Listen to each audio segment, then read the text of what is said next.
Hello everyone! Gagawa po ako ngayon itong mawas. Ito yung munggo nila dito. Ganito yung style ng munggo nila dito, biyak na. Yan.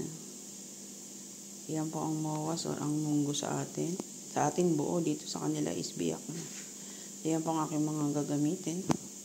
Lagyan ko siya nitong dry shrimp. Nugasan ko na siya. Ayan. Tomato. Garlic. So, ito na, isalang ko na ang sibuyas. Ilagyan ko siya ng ghee. Ito yung ginagamit ko sa pagluluto, yung ghee. Hintayin ko lang mag-melt yung ghee.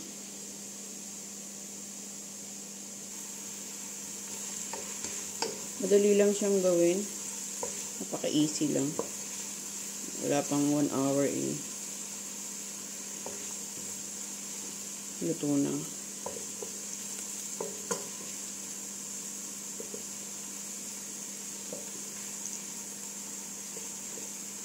Yan. Soft na yung ating onion. Lagyan ko ng turmeric powder.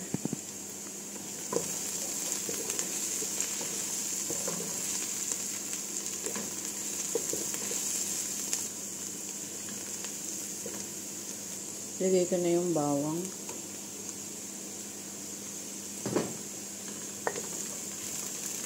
Ganito yung style ng pagluluto nila dito. Nauuna yung sibuyas. Tapos sunod na yung bawang. Bawang at luya, pero hindi ko siya nilagyan ng luya. Powder ang gagamitin kong luya.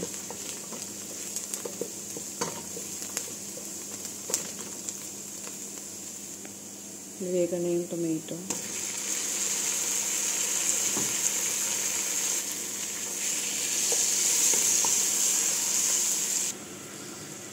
Hintayin lang maluto yung tomato.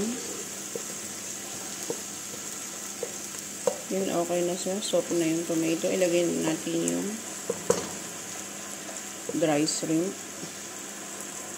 Ayan, lagay na natin ang dry shrimp.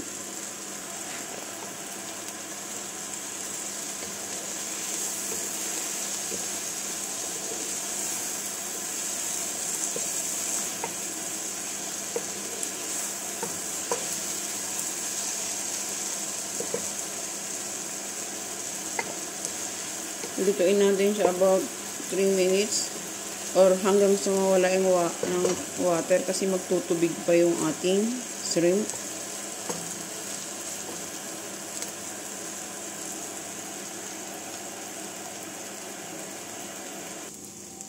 Ayan, after 3 minutes, okay na yung ating hipon.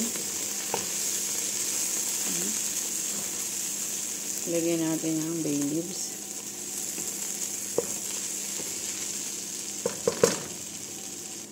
Garlic powder.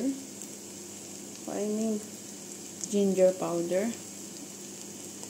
Lagyan natin siya ng brown masala.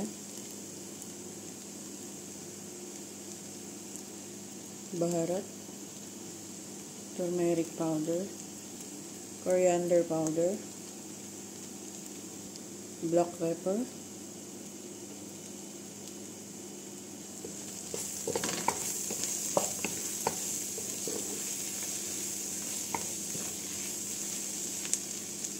Lagyan ko ng konting paprika. Ngayon, pwede na nating ilagay ang ating munggo or mangdal green ng Arabic.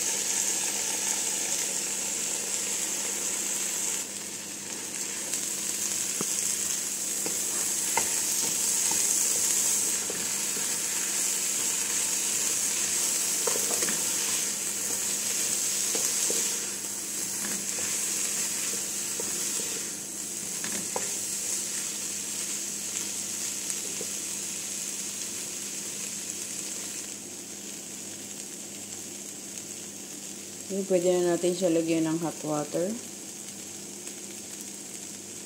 Yung hot water, depende pa rin sa dami ng inyong bigas. Sa akin, 1 cup lang.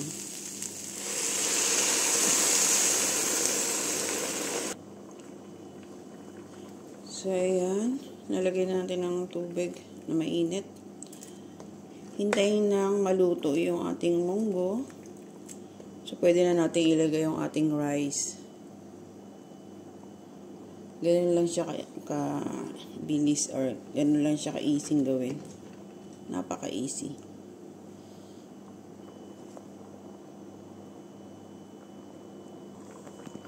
Ilalagyan ko rin siya ng dry lemon. Depende sa inyo kung ilang gusto nyo ilagay. Sa akin, isa lang nilalagay ko. Lagyan natin ng asin. Depende pa rin sa panlasa nyo. Ang dami ng asin.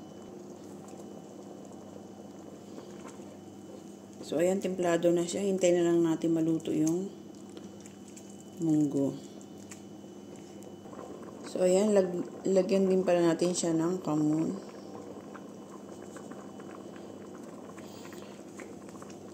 Palaging sinasabi ng amo ko, ni Madam, na noon daw may gera pa dito sa Kuwait.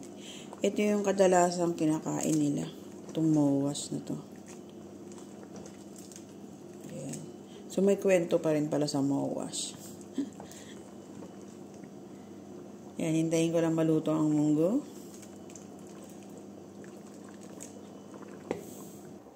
So, ayan, luto na yung ating munggo. Pwede natin ilagay yung ating bigas.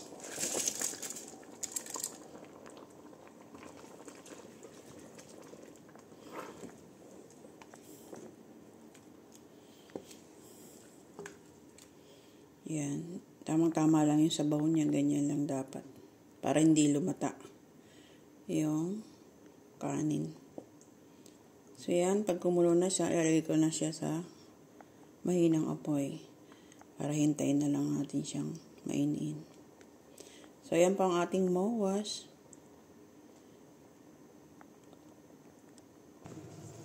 So, ito na po yung ating mawas. Yan. Hintayin na lang, hindi na siya.